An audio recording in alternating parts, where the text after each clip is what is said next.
Hello friends, welcome to my YouTube channel daily success by K. अच्छा, हम लोग discuss कर रहे हैं सिलेबस पॉलिटिकल साइंस का। पॉलिटिकल साइंस एलएलबी पार्ट 2 को, और इसको मैंने डिफरेंट पार्ट्स में जो है वो डिवाइड किया है ताकि आपको आसानी रहे।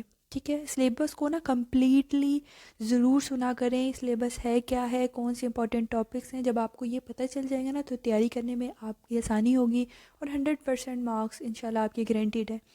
हमने जो है वो कॉन्स्टिट्यूशन ऑफ चाइना, टर्की और मलेशिया, इसको हमने देख लिया। इसके इंपॉर्टेंट टॉपिक्स कौन कौन से हैं ये भी देख लिया। अब हमारा काम एक रह गया है, हमने देखना है जी कॉन्स्टिट्यूशन ऑफ स्विट्ज़रलैंड।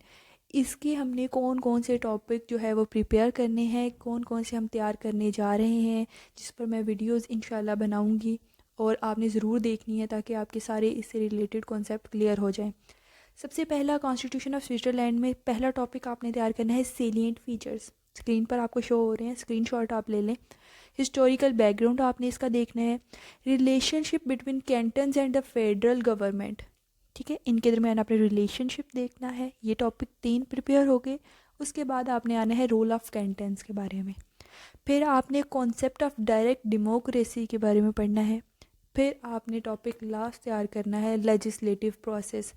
जैसे ही आप इस टॉपिक पर पहुंचेंगे आपका पॉलिटिकल साइंस का सारा सिलेबस क्लियर होगा और पॉलिटिकल साइंस आपका पेपर तैयार हो गया। ठीक है, इसके बाद अब हमारी वीडियो स्टार्ट होने लगी हैं लेक्चर की।